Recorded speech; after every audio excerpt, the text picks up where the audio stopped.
Türk Edebiyatı'nın en çok okunan eserlerinden biri olan Kürk Mantolu Madonna, ilk bakışta hüzünlü bir aşk hikayesi gibi görünse de, satırları arasına gizlenmiş çok daha derin meseleleri barındırır.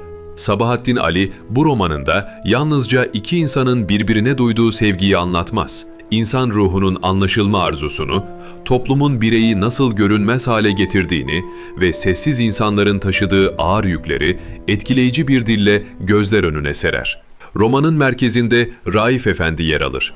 Çevresindeki herkes tarafından silik, pasif ve önemsiz görülen bu adam aslında zengin bir iç dünyaya sahiptir. Sabahattin Ali okuyucuya önemli bir soru yöneltir. Bir insanı gerçekten tanıyor muyuz yoksa yalnızca dışarıdan gördüğümüz haliyle mi değerlendiriyoruz? Raif Efendi'nin hikayesi ilerledikçe sıradan görünen hayatların içinde ne kadar büyük fırtınalar kopabileceği anlaşılır.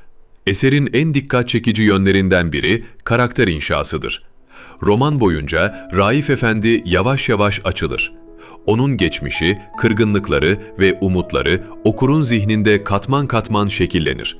Maria Puder ise dönemin kadın karakterlerinden oldukça farklıdır. Güçlü, bağımsız, kendi kararlarını verebilen ve duygularını cesurca ifade eden bir kişiliğe sahiptir. Bu yönüyle yalnızca Raif Efendi'nin hayatını değil, Türk romanındaki kadın karakter anlayışını da değiştiren önemli bir figürdür. Romanın Berlin'de geçen bölümleri, kültürel farklılıkları anlatmanın ötesinde bireyin kendi kimliğini arayışını da temsil eder. Yabancı bir şehir, Raif Efendi'nin kendisini ilk kez gerçekten tanımaya başladığı mekana dönüşür.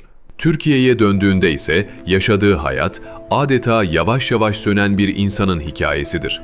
Sabahattin Ali bu karşıtlık üzerinden insanın yalnızca coğrafyayla değil, çevresiyle ve kaderiyle de mücadele ettiğini gösterir. Eserin dili ise en büyük başarılarından biridir. Gösterişli cümleler yerine sade ama güçlü bir anlatım tercih edilir. Roman yüksek sesle konuşmaz, fısıldar. Ancak bu fısıltı okuyucunun zihninde uzun süre yankılanır. Psikolojik çözümlemeler, karakterlerin iç konuşmaları ve duyguların doğal akışı romanı yıllar geçmesine rağmen eskimeyen eserlerden biri haline getirir. Kürk Mantolu Madonna aynı zamanda toplum eleştirisi de içerir.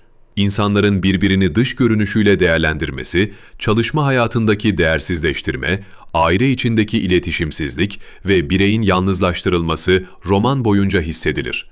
Raif Efendi'nin yaşadığı trajedi yalnızca kişisel değildir. Onu anlayamayan insanların ve duyarsız bir toplumun da eseridir.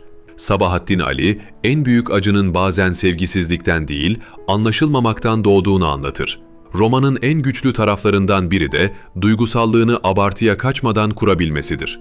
Okuyucuyu gözyaşına zorlayan dramatik sahneler yerine sessiz bir hüzün hakimdir. Bu nedenle kitap bittiğinde etkisi hemen geçmez, aksine zamanla büyür.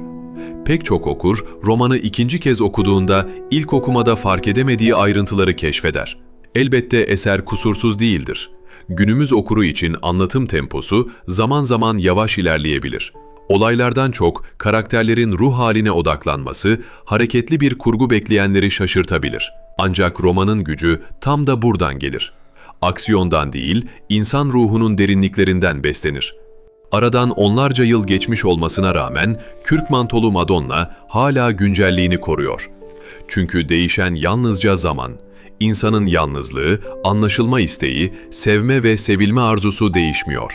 Sabahattin Ali, tek bir hayat hikayesi üzerinden bütün insanlığa ait evrensel duyguları anlatmayı başarıyor. Sonuç olarak Kürk Mantolu Madonna yalnızca bir aşk romanı değildir. Psikolojik derinliği, güçlü karakterleri, toplumsal eleştirisi ve yalın fakat etkileyici anlatımıyla Türk Edebiyatı'nın en önemli klasiklerinden biridir. Bu eser okura sadece bir hikaye anlatmaz. İnsanlara bakışını değiştirecek bir pencere açar. Belki de romanın en büyük başarısı budur. Kitabı bitirdiğinizde artık sokakta yanınızdan sessizce geçen hiçbir insana eskisi gibi bakamazsınız.